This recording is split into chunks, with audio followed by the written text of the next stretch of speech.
Natumani katika sehemu ya 13 hapa inazidi kuweza kusonga mbele. Wanaita Light in the Shadow, Mwanga na Kivuli season 2 na the king himself. Oh yeah. Lenjo ikabidi kwenda kujipumzisha kama alivyoweza kuambiwa. Huko sasa kwenye kambi ya Wajapani, mahali ambapo wanamiliki mafuta na ulinzi wa kutosha, sehemu wanapoweza kutengeneza warehouse. Usiku ulipofika, nguo akamsanua shi kuchomoka kwa ajili ya kwenda na kusoma ramani. Ni wapi na wapi wakaweza kuingia, ni jinsi gani pa kuweza kupiga mpaka kuweza kupiga kitovu cha mwisho cha mafuta. Kwanza mwanaume akasikilizia kala chabo, wanarongo wanajiami. Ndomo bunduki unaangalia pale. Ulinzi ni wa kutosha. Patrol masaa 24. Oh, hakuna kulala hapo. Yaani sehemu hii ina maana kwamba ni kitovu ambacho ni cha pekee Mjapani anakilinda zaidi. Maana ukifumua mafuta basi ana ujanja. Hakuna ndege itakayeza kupaa. Kwa hiyo hakuwa na mpango wa kuhitaji kuweza kuipiga airport. Bali hii supply yao ya mafuta hapa ndo pa kupiga. Airport waiache kama ilivyo. Kambi yote inakaguliwa. Kuangalia sehemu zenye hatari. Umeona pale? Walinzi wawili wako mbele na wawili wako na mashine gani. Hawa wapo kwa ajili ya kuweza kutisha na bitu tuweze kuanza nao kwanza. Kwenye backyard, jamaa anasema kwamba kuna ulinzi wa kutosha. Sehemu hii inaonekana hairuhusiwi hata moto. Ina maana kwamba ndo sehemu ambapo kuna mafuta. Basi ni sehemu ya kwanza kuisambaratisha. Kwa sababu tukiweza kusambaratisha kile kitovu cha mafuta, itatusaidia kuweza kuondoa maadui wengi waliokuwa hapa na kutufanya sisi tuweze kuondoka mapema zaidi. Kwa hiyo kuwa makini na kila kitu ambacho unakisoma hapa. Usisahau chochote. Umeona? Kwa hiyo umeshaweza kuisoma patrol haraka. Kuna watu ambao wana mashine gani? Wako wawili. Afu nyuma kwenye backyard kuna watu wengi, ulinzi ni wa kutosha zaidi. Kwa hiyo jibu tosha kwamba kule ndo kuna mafuta.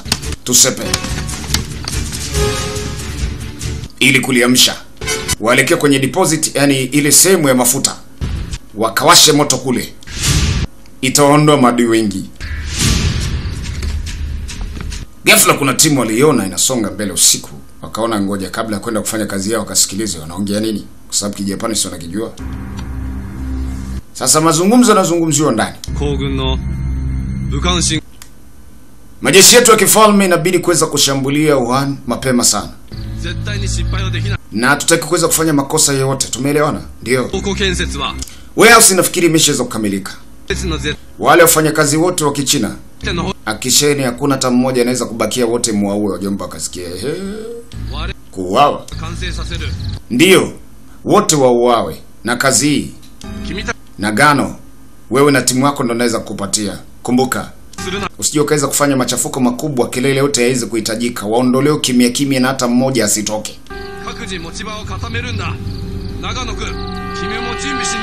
Kwa Nagano aliambiwa jiandae kwa ajili ya kazi. Nguo pamoja na Shi baada ya kupata taarifa kwamba wale wa China wafanya kazi wanakwenda kuwao pamoja na wao ni shughuli. Kwa mpango wa kuweza kuchoma moto ile mafuta usiku, inabidi kwanza usitishi kuangalia jinsi gani kuwasaidia wenzao.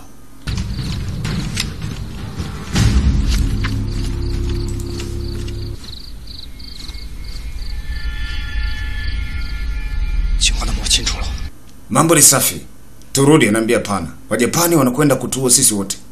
Yaani wanakwenda kuua wale wenzetu wote. Lazima tuweze kuwasaidia raia. Anambia ndio. Ndicho nilichokuwa nikiweza kufikiria. Lakini tuko wawili tuwasaidiaje? Cha kwanza inabidi tuweze kukutana nao kwanza. Kuzungumza nao, tujue ni kipi cha kufanya. Lazima tuwasaidie kwanza. Swala la kuja kuweza kudini na Wajapani ni baadaye, kwa sababu ramani nzima tunayo. Kwanza tuwasaidie wenzetu. Kwa hiyo karudi ndani. Angoa akatoa amri, amsha wote. Wakusanye sehemu moja. Tuwape habari nini kinachoendelea. Wewe amkeni wazee. Vipi? Hao wenyewe wanaamka na usingizi. Vipi jamani, tunamshana usiku. Usiku unalala mbwa mkubwa wewe utakufa. Wajapani wanakuja kutuua sisi. Watu huyo kwa sababu gani jamani? Kweli?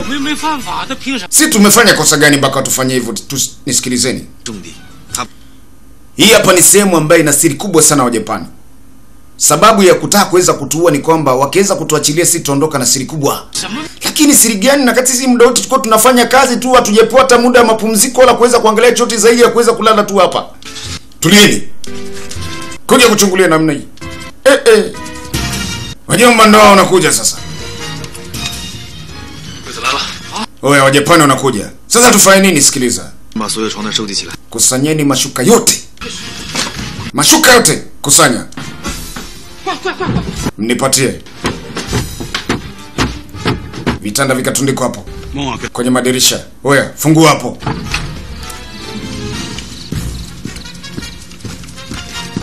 Huyu ndo namuita Nagano.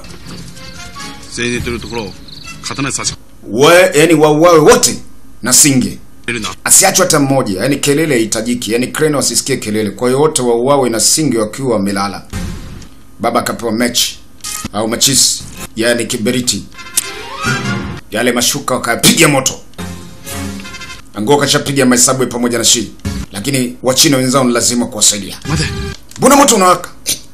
Nagano akamwambia subirini. Ikiwa moto unawaka, acha wote waungulie wakiwa usingizini.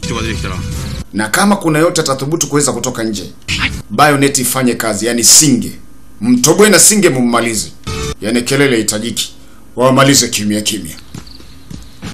Angoa hapa. Yuko na mavazi ya Kijapani. Sijui kapitia kona gani na wajuba hao hapa. Ni foloni. Tayari kuna mtu kashakunjwa nafikiri. Nyewe mnasubiri ngoma iwake moto, msubirie nane anatoka au usikilize kelele ya ukunga, maana moto unawaka hata kama mtu yuko usingizini. Ukimchoma lazima apige kelele. Sasa unashangaa moto umewaka, hakuna mtu ametoka. Moto wenyewe ni mkubwa, halafu ni kimya, hakuna sauti. Ajabu ye. Nagano akashangaa. Mbona ajabu? Hakuna mtu yote aliweza kutoka nje, wala hakuna kelele yote. Ina maana kwamba wote wamefia usingizini kwa kuchomwa na moto. Nyoto, hebu nendeni mkaangalie. Mara report. Vipi? Lieutenant kauawa, bunduki yake na mavazi yamechukuliwa. Nini? Pumbavu. Haraka iwezekanavyo utafutwe. Ai, wamechelewa. Kata senyenge ya mafensi. Kupata njia ya kusepa na raia.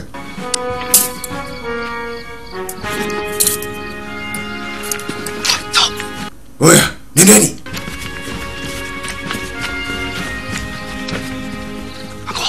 Ango, tusepe.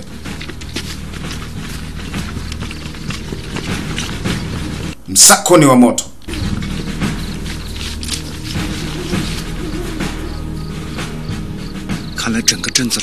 Inaonekana Wajapani sasa hivi wametapaka kila kona. Kutoka hapa itakuwa ni ngumu. Mzee mmoja akasema ni rahisi, naijua njia ya kutoa siku tupeleka mjini kabisa. Ni njia ya mlimani, ila ni mbali kidogo, ila ni salama. Twende haraka. Mzee akaongoza njia.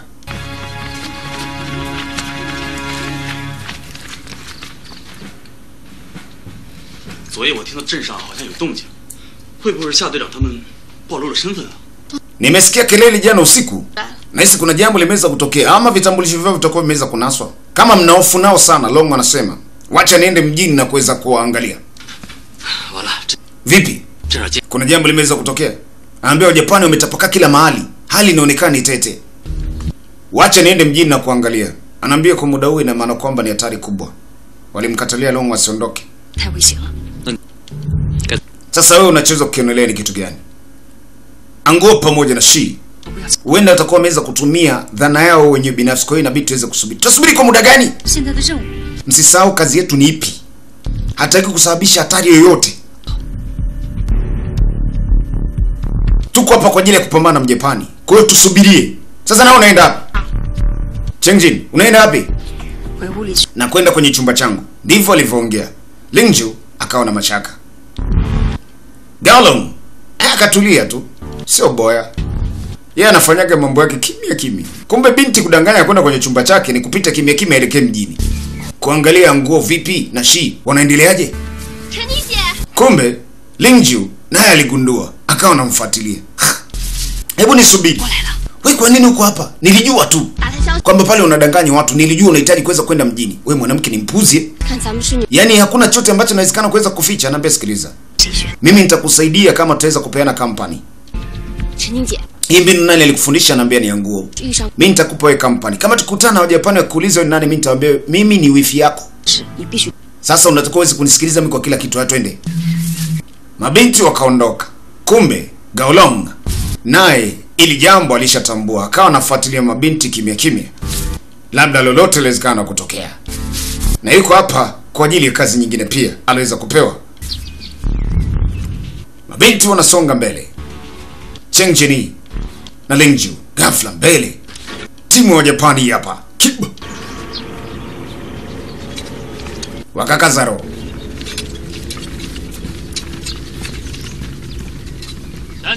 Simameni. Mnafanya nini hapa? Tunakwenda nyumbani kwa mama yetu. Vizuri. Binti mrembo wewe. We, jeshim. Lingju, kwa mpole. Hala. Twende. Wewe ngoja. Wewe unaonekana unanifaa maana mkorofi sana. Wazee. Amoni mali. Inabidi muongozane na sisi. Mnahitaji kufanya nini kwetu? Sisi ni raia wema. Raia wema? Nyinyi wapuuzi. Mtajua tukifika huko. Twende, mnaenda. Ngoja. Ongozane na sisi. Mara acheni. Ango huyu hapa kafika na mavazi ya Kijapani. Bwana.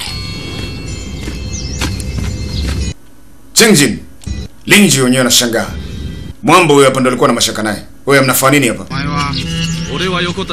Anasema anaitwa Lieutenant Yokota. Sasa nyinyi kama wanajeshi wa kifalme wa Kijapani mnafanya puzi gani? Anasema wanawake wawili tunawashuku. Inabidi tuweze kuongoza nao. Ni watuhumiwa hawa. Muda kama mjini wanafanya nini? Kawaangalia. Wanawake wawili niachilieni mimi. Nitawafanyia mahojiano, nyie ondokeni. Yokota. Sisi wote inaonekana kitu kimoja. Sasa sijajua ni kwa nini unaficha siri. Inakuaje basi wewe ukabaki na mmoja na mimi ni baki na huyu mmoja? Pumbavu. Hiyo ni amri. Unapinga amri? Amri? Sisi wote ni malutenati. Inakuaje unanipa amri? Kwanza nataka kufahamu. Wewe unatokea posti gani? Ya neno gani? Kwa nini uko mwenyewe? Kitambulisho chako ni nani? Ikabidi kujikoki kuandazana. Binti naye inabidi kuweza kujiandaa Lingju. Mambo ni mazito. Nipe kitambulisho mala anayo Jabani. Nini tena? Nani kashambulia wajomba wanashangaa? Kala Jabani. Kuna mzee wa manate hapa. Longa. Kala nyingine ya kichwa.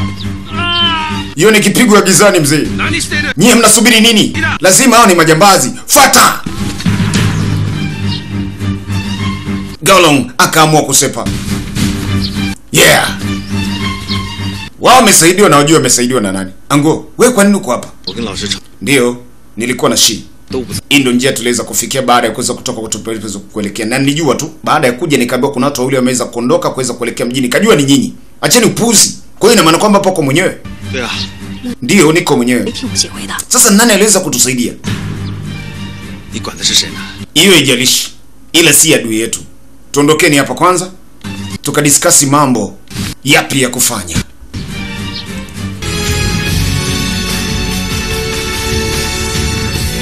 Kumi na tatu ni kombe sina la ziada. Tukutane katika sehemu ya 14 wiki season 2 hapa. Wanaita Light in the Shadow. Huyu hapa ni the king himself. Here we go.